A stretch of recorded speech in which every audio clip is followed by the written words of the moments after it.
توحید فی المحبت کیا ہے؟ اللہ سے محبت تمام محبتوں سے بالاتر ہو جائے.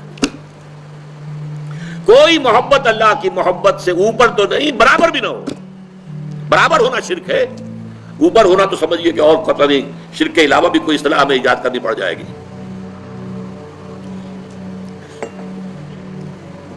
سورہ بقرہ میں فرمایا وَمِنَ النَّاسِ مَن يَتَّخِذُ مِن دُونِ اللَّهِ أَندَادًا يُحِبُّونَهُم كَحُبِّ اللَّهِ وَالَّذِينَ آمَنُوا أَشَدُّ حُبًّا لِلَّهِ. لوگوں میں سے کچھ ایسے بھی ہیں جو اللہ کے سوا کچھ ہستیوں کو محبوب بنا لیتے ہیں، اللہ کا مد مقابل بنا کر ان سے وہ محبت کرنے لگتے ہیں جو اللہ سے کرنی چاہیے تھی. وَالَّذِينَ آمَنُوا أَشَدُّ حُبًّا لِلَّهِ، اور جو واقعتاً اہل ایمان ہیں وہ شدید ترین محبت کرتے ہیں اللہ کے ساتھ. تو قرآن یہ نہیں کہتا کہ آپ والدین سے محبت نہ کریں، کرو، لیکن والدین کی محبت اللہ کی محبت کے برابر نہ ہو جائے، اس سے بڑھ نہ جائے. اولاد سے محبت کرو، اولاد کی محبت اللہ کی محبت سے بڑھ نہ جائے. دیکھیے یہ محبتوں کا امتحان ابراہیم سے اللہ نے کیسے کیسے لیا تھا. وَإِذِ ابْتَلَىٰ إِبْرَاهِيمَ رَبُّهُ بِكَلِمَاتٍ فَأَتَمَّهُنَّ قَالَ إِنِّي جَاعِلُكَ لِلنَّاسِ إِمَامًا. کیسے کیسے امتحانوں میں سے پاس ہونے کے بعد پھر وہ مرحلہ آیا کہ اللہ نے فرمایا ابراہیم میں تمہیں تمام نوع انسانی کا امام بناتا ہوں. والدین کو چھوڑا اللہ کے لیے، گھر بار چھوڑا اللہ کے لیے. بادشاہ کے دربار میں آنکھوں میں آنکھیں ڈال کر مناظرہ کیا کہ نہیں کیا؟ بادشاہ جو ہے وہ مرعوب نہیں کر سکا. فَبُہِتَ الَّذِي كَفَرَ، بلکہ جو مناظرہ ہوا ہے تو بادشاہ جو تھا نمرود وہ مبہوت ہو کر رہ گیا. اپنی جان کو اللہ سے، اللہ کی محبت سے زیادہ نہیں سمجھا. آگ میں کود گئے کہ نہیں؟ بے خطر کود پڑا آتش نمرود میں عشق. عقل ہے محو تماشائے لب بام ابھی. پھر اپنے ملک کی محبت پر اللہ کی محبت کو ترجیح دی، ملک چھوڑ دیا، ہجرت کی. آخری امتحان جو لیا ہے، آخری امتحان جس سے کڑا امتحان ہو نہیں سکتا. 100 برس کی عمر میں وہ 13 برس کا بیٹا جو دعائیں مانگ مانگ کر اللہ سے لیا تھا، اکلوتا بیٹا، حکم آیا ذبح کر دو.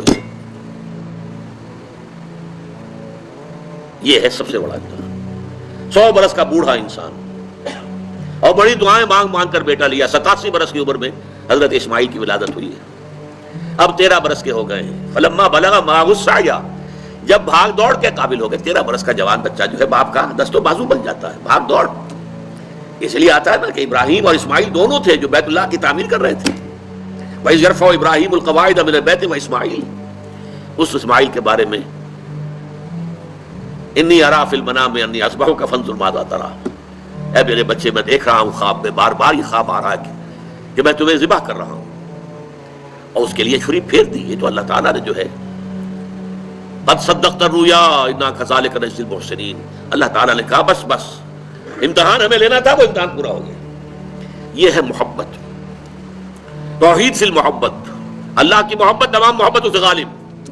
اور اگر کوئی ایک محبت بھی آ کر آپ کے دل کے سنگھاسن پر اللہ کی محبت کے ساتھ براجمان ہو گئی، بات ساتھ کہہ رہا ہوں، اوپر نہیں، ساتھ بیٹھ گئی آپ کے دل کے تخت پر، تو یہی شرک فی المحبت ہے.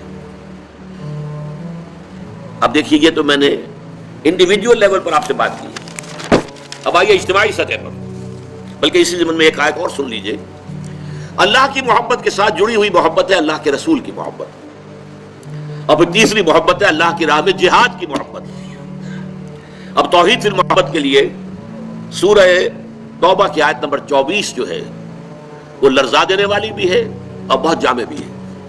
قل ان کان آباؤکم وابناؤکم واخوانکم وازواجکم وعشیرتکم واموال اقترفتموها وتجارۃ تخشون کسادها ومساکن ترضونها احب الیکم من اللہ ورسولہ وجہاد فی سبیلہ فتربصوا حتی یاتی اللہ بامرہ واللہ لا یہدی القوم الفاسقین.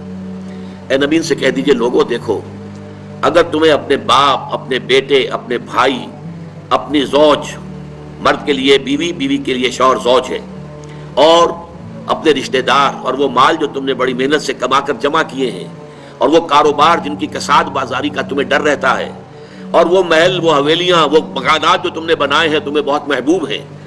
اگر ان 8 چیزوں کی محبت زیادہ ہو گئی تمہارے دل میں اللہ کی محبت سے، اس کے رسول کی محبت سے اور اس کی راہ میں جہاد کی محبت سے، تو جاؤ دفع ہو جاؤ، انتظار کرو یہاں تک کہ اللہ اپنا فیصلہ سنا دے. اور اللہ ایسے ناہنجاروں کو ہدایت نہیں دیتا.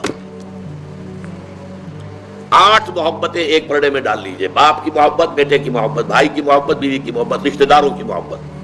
5 مال کی 3 شکلیں، جائیداد، کاروبار اور کوئی نقد. 3 یہ شکلیں، 3 جمع 5 8. اور 3 محبتیں دوسرے پلڑے میں ڈالی، اللہ کی محبت، رسول کی محبت اور جہاد کی محبت. اب اگر یہ پلڑا بھاری ہے 8 والا تو جاؤ دفع ہو جاؤ. تمہارا اللہ سے کیا سروکار. اللہ ایسے ناہنجاروں کو ہدایت نہیں دیتا. سب سے پہلے یہ طے کر لو کہ ان 3 محبتوں کا پلڑا نیچے ہونا چاہیے، بھاری ہونا چاہیے ان 8 کے مقابلے میں. یہ ہے توحید فی المحبت اور یہ ہے شرک فی المحبت. لیکن اب اس کو لائیے ذرا اونچے سطح پر. وہ جو میں نے کہا انسانی معاشرہ، ریاست، اس ریاست کے لیے، معاشرے کے لیے بھی کوئی ایسی شے موجود ہونی چاہیے کہ جو اس میں رہنے والے یا اس میں شامل سب لوگوں کی محبوب شے بن جائے. یہ کامن محبت انہیں جوڑے گی، ان کے اندر اتحاد پیدا کرے گی. مثلا وطن کی محبت، وطن کی جے جے ہند، وطن کی عظمت کے گن گاؤ. قوم کی محبت، وطن پرستی، قوم پرستی، کوئی نظریہ پرستی. یہ بہت سی پرستشیں ہیں جن سے کہ لوگ پھر جڑے رہتے ہیں. نسل پرستی، لسان پرستی، زبان پرستی. یہ آج کل جو آپ کو کہتے ہیں کہ یہ لسانی عصبیتیں اور یہ نسلی عصبیتیں، یہ بلوچ نیشنلزم، یہ پختون نیشنلزم، یہ سرائکی نیشنلزم، یہ ایک اردو والا نیشنلزم، 5ویں قومیت نکلی تھی ہمارے ہاں. یہ سب کچھ کیا ہے؟ یہ جمعیت کے لیے، لوگوں کو جوڑنے کے لیے، شیرازہ بندی کے لیے، انہیں متحد رکھنے کے لیے کوئی نہ کوئی شے محبوب ہو جانی چاہیے. اس اعتبار سے اس دور کا سب سے بڑا شرک وطن پرستی ہے. لیکن پھر دیکھیے، میں بات آپ سے عرض کر رہا ہوں، علماء کرام اس کو نہیں پہچان پائے. اس کو پہچانا ہے تو علامہ اقبال نے پہچانا ہے. اس دور میں اور ہے، جام اور ہے، جم اور، ساقی نے بنا کی روش لطف و ستم اور، تہذیب کے آزر نے ترشوائے صنم اور، مسلم نے بھی تعمیر کیا اپنا حرم اور، ان تازہ خداؤں میں بڑا سب سے وطن ہے، جو پیرہن اس کا ہے وہ مذہب کا کفن ہے. نظارہ دیرینہ زمانے کو دکھا دے، اے مصطفی خاک میں اس بت کو ملا دے. یہ وطن پرستی شرک، اس دور کا سب سے بڑا شرک. نیشنلزم جو ہے وہ لوگوں کو جمع کرنے والی شے ہے. ہماری قوم، ریشیل نیشنلزم بھی ہوتا ہے، نسلی قومیت.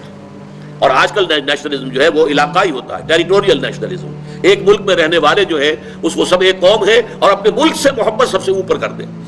یہ ہے در حقیقت علامہ اقبال نے جس کو کہا کہ وطن ایک تو ہے وطن سے محبت ہونا، وہ ٹھیک ہے، حب الوطن من الایمان حدیث ہے. گفتار نبوت میں وطن اور ہی کچھ ہے، اور گفتار سیاست میں وطن اور ہی کچھ ہے. وطن جب آتا ہے ایک پولیٹیکل کانسیپٹ کی حیثیت سے تو معبود بنتا ہے. اس معبود کی ایک نماز ہے. آپ کھڑے ہو جاتے ہیں، ترانہ پڑھا جا رہا ہے اور آپ کھڑے ہیں جھکے ہوئے، سر جھکا کر کھڑے ہیں. یہ قنوت جو ہے یہ کس کے لیے ہو رہا ہے؟ وطن کے دیوتا کے لیے ہو رہا ہے. وطن کے دیوتا کا ایک اور ہے سلامی، جھنڈے کو سلامی دی جا رہی ہے.